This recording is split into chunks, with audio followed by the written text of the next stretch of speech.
इंदौर में ईओडब्ल्यू द्वारा नगर निगम के मास्टर कर्मी की शिकायत के अनुसार 2 वर्षों तक जांच करने के बाद आज सुबह तड़के 4 बजे नगर निगम के कार्यालय और गुलमोहर ग्रीन कॉलोनी में सर्चिंग नोटिस के आधार पर कार्यवाही को अंजाम दिया गया, जहां से अभी तक कुल 1,84,00,000 का आकलन किया गया है, जबकि 20 वर्षों से नगर निगम में नौकरी कर रहे हैं।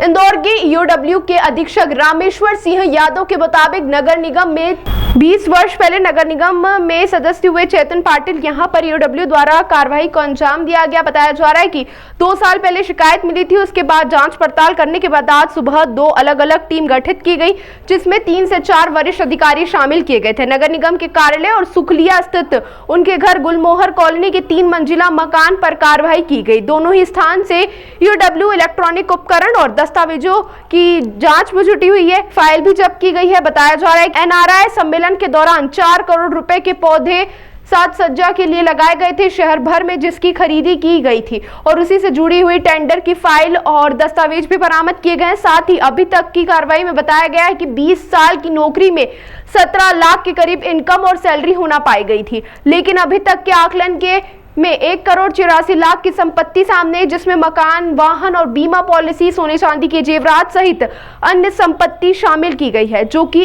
चल अचल दोनों है। इनमें से बैंक खाते में 40 लाख और 1.5 लाख रुपए नगद पाए गए हैं।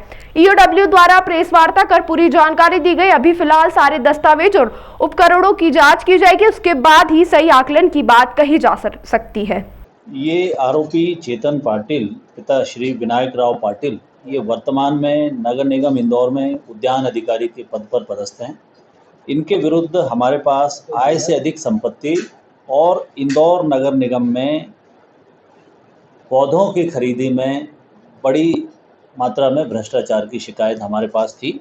शिकायत रजिस्टर कर किए जाने के उपरांत उसमें जब जांच की गई तो ये ज्ञात हुआ कि मूलतः ये व्यक्ति मास्टर कर्मी के पद पर भर्ती हुआ था और तुलनात्मक रूप से जो इनका वेतन है वो बहुत कम पाया गया इनिशियल दौर में। इस आधार पर हमने जो हमारी एसओपी है उसके अनुरूप माननीय न्यायालय से सर्च वारंट प्राप्त करके आज 2 टीमें इनके यहाँ सर्च कर रही हैं। एक टीम इनके गुलमोहर ग्रीन कॉलोनी स्थित आवास पर और दूसरी टीम नगर निगम का जो इनका कार्यालय है, जो इनका ऑफिस है जहाँ ये बैठते हैं, वहाँ पर सर्च कर रही है, ताकि इनके द्वारा पौधों की जो भी खरीदी की गई है उससे संबंधित दस्तावेज हम जब्त कर सकें। इनके घर से जो अभी सर्च में अभी तक, चूँकि हमारी सर्च जारी है, अभी तक जो चीज़ें मिली हैं उसमें भानगढ़ गुलमोहर ग्रीन कॉलोनी में 2 भूखंड हैं, भूखंड क्रमांक 14 और 110। इनका अनुमानित कीमत जब खरीदे होंगे तब लगभग 30 लाख रुपए में खरीदे गए। एक भूखंड पर भूखंड क्रमांक 14 में G+2 का एक मकान बना है जो 42 लाख रुपए में लगभग है। भानगढ़ गुलमोहर कॉलोनी में भूखंड क्रमांक 103 पर उन्होंने 11,60,000 रुपये कुछ खर्च किए हैं। एक 2 पहिया वाहन है। बैंक में 40 लाख कुछ समथिंग राशि है। 20 लाख के जेवरात हैं। हाउस होल्ड इन्वेंट्री करीब 13 लाख रुपए की है। इनमें एसी और बाकी चीज़ें घर की जो रहती हैं, 13 लाख रुपए का सामान।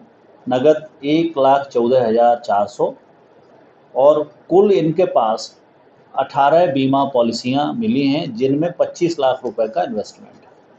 इस प्रकार ये प्रथम दृष्टया अभी तक 1,84,00,000 रुपया बनता है। इनका जॉब प्रोफाइल है उसके हिसाब से अभी तक जो विभाग से हमने जानकारी प्राप्त की है उसके आधार पर इनका वेतन लगभग 15 से 17 लाख रुपया बनता है। ये सर किस वर्ष में मास्टर कर्मी के पोस्ट पे भर्ती है, तो ये सेवा अवधि हो गई? सेवा अवधि इनकी 20 वर्ष से ऊपर हो गई है। अब भर्ती दिनांक के लिए मुझे इनका सर्विस रिकॉर्ड अभी मंगाना पड़ेगा। और शिकायत कब? शिकायत लगभग इनकी 2 साल पहले हुई थी और इसमें जांच चल रही थी, पर जांच के बाद जब वेरीफाई हुआ और तथ्य इस प्रकार से सामने आए, फिर हमने इसमें एफआईआर करने का निर्णय लिया। सर, इस तरह के घोटाले से संबंधित शिकायत इसमें शिकायत के दो बिंदु थे। एक बिंदु था आय से अधिक संपत्ति का और दूसरा बिंदु था नगर निगम में इन्होंने 4 करोड़ रुपए की राशि से पौधे खरीदे गए थे, उसमें अनियमितता की शिकायत थी।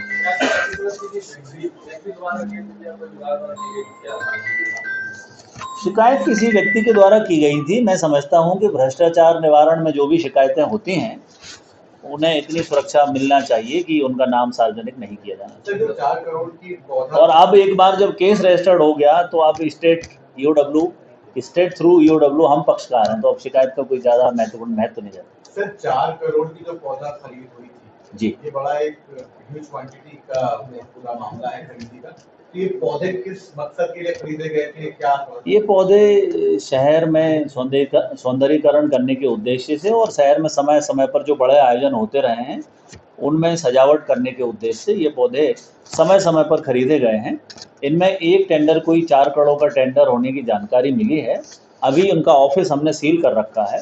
ऑफिस में सर्च के उपरांत सारे दस्तावेज जब प्राप्त करेंगे, जो डॉक्यूमेंट सामने होंगे, उसके आधार पर जो मूल्यांकन किया जाएगा वो उसका विवरण तब दिया जाएगा। और भी आयोजन हुए हैं पेड़ों से संबंधित, पौधारोपण से संबंधित, क्या वो भी जांच के दायरे में आएंगे? अब इनके कार्यालय से जब दस्तावेज प्राप्त हो जाएंगे, उनमें से जो भी ऐसी एक्टिविटीज़ होंगी जिनमें की अनियमितता है उनका हम जो है परीक्षण करेंगे। 4 करोड़ की जो खरीदी हुई थी, क्या प्रवासी भारतीय सम्मेलन के आसपास की खरीदी हुई है, उसके लिए हुई थी क्या? अभी दस्तावेज एक बार मेरे पास आ जाए तो उसके बाद ही कह पाऊंगा। अभी ये इनके खिलाफ आपने मुकदमा कायम कर दिया? जी हाँ, हम इनके खिलाफ हमने धारा 7C, 13(1)B और 13(2) PC एक्ट में केस रजिस्टर्ड किया है। परिवार के लोगों के नाम कुछ मिला है, अपने बच्चों के नाम?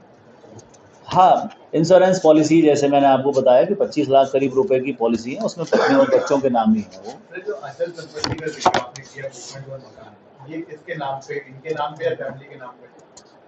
2 इनके नाम पर हैं, एक पत्नी के नाम पर है। ये चेतन पाटिल साहब के घर पे धारा 7C, 7C, 13(1) और 13(2) 13(2) PC act, prevention of corruption, Chetan Patil के घर पे मौजूद थे? घर पे मौजूद।